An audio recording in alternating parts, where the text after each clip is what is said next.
Since way before the U20 World Cup, many players on Team Japan really want to prove themselves as some of the top players in Japan. Players like Isagi, players like Shido, players like Kaiser. But one player in particular really wants to prove it a lot, and his name is Itoshi Rin. The cold-eyed prodigy, the genius striker molded by revenge, isolation, and a thirst to crush his brother Sei. He has been Blue Lock's most dangerous weapon since the very start. The only other player who could rival him is Isagi in vision and execution, but what if I told you Rin isn't being set up to win the World Cup? What if he's being set up to fall? Since the very beginning of the very first match in the U20 World Cup against Nigeria, Rin has been playing like he really wants to win. But I feel like this is going to result in his downfall. Today we're diving into deep theory that the World Cup will be Rin's breaking point. A calculated narrative collapses designed not to end his journey but to evolve it. This is the fall of Itoshi Rin.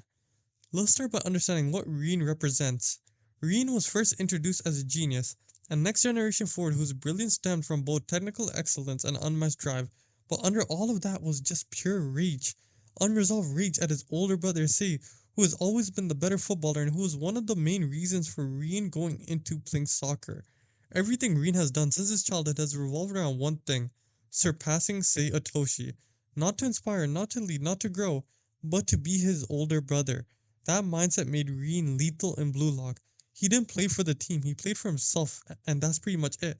That selfishness, ironically, aligned with Ego Jinpachi's philosophy. In the second selection and the third selection arcs, Reen dominated. His decision making, shot accuracy, and ability to control space put him at the top of Blue Lock's food chain. But unlike other players like Isagi, Nagi, and Huri, those players began to evolve at a rapid pace, while Reen's character arc, he kind of started to just stall and he kind of started to become dull. He wasn't growing at all. He was simply refining his individual style, and that's where the trap begins. Let's fast forward to the current World Cup arc.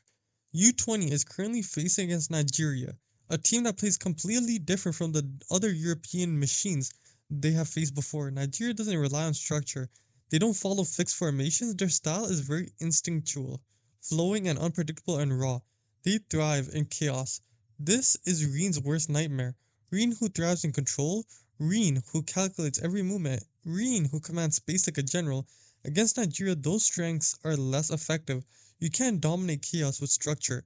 You have to bend, adapt, and flow with the game instead, something Reen has never ever had to do before. Meanwhile, players like Isagi and Hiri are adaptable. Isagi, at the end of that chapter, literally said to himself he already knows how to beat Team Nigeria. He is just waiting for the right time. Hiri, as well, can read movements and make flexible support plays. Even Kaiser, though arrogant, thrives when the rhythm is broken. Reen, what does he do?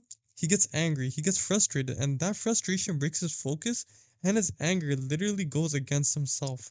This game is setting him up to crack. And the clues have been there all along. Flashback to Reen and Sei's falling out. Reen always saw himself as the right one, the one who cared about Japanese soccer, the one who wanted to be a hero.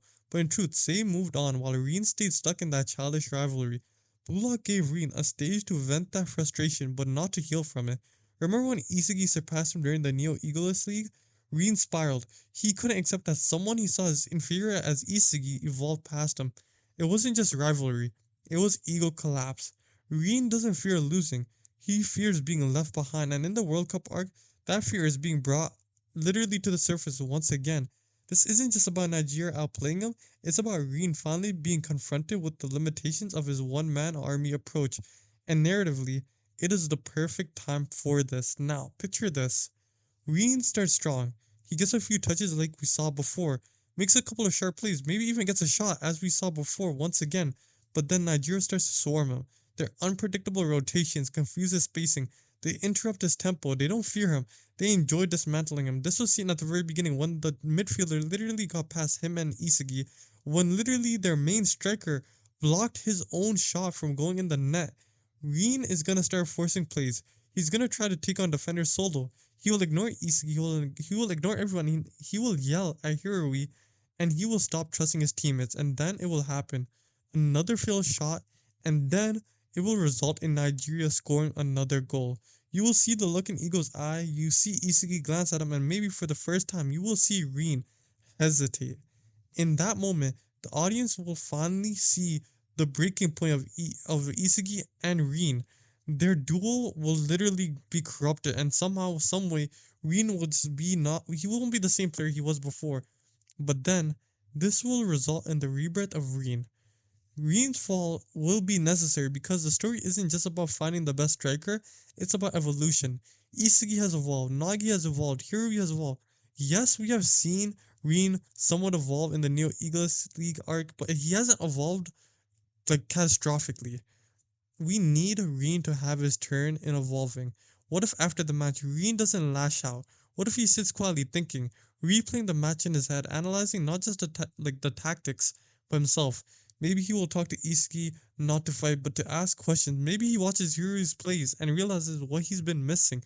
Maybe he will use everything from this match and use it against the other matches, maybe against France, maybe against Spain, maybe against England, who knows? But that would be the true awakening of Reen Otoshi.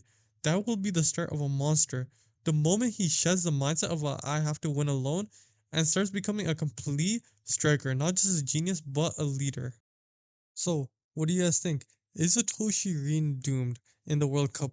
Is this going to be his downfall? Yes, but the fall isn't going to be the end of Itoshi Rin. This transformation has been what Blue Lock has been building towards since the very beginning. This is what their initial thought was for Itoshi Rin.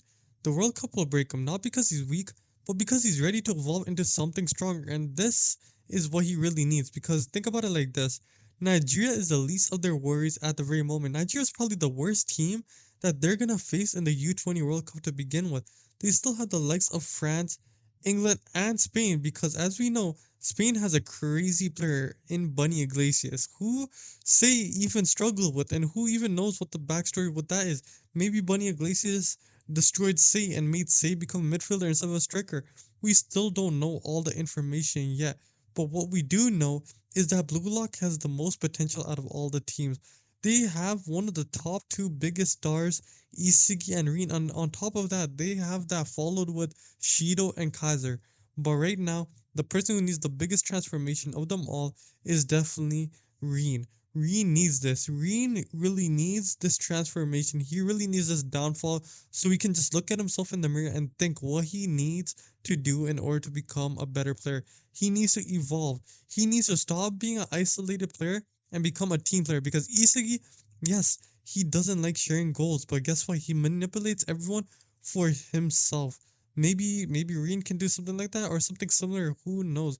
But yeah, let me know what you guys think about this in the comments down below. Will Reen fall or will he rise before the whistle blows? Make sure you like, subscribe, and comment down below. Hit that bell for more deep dives and theories about Blue Lock and other alternate timelines in Blue Lock. But yeah, until then, I'll see you guys in the next one. Peace.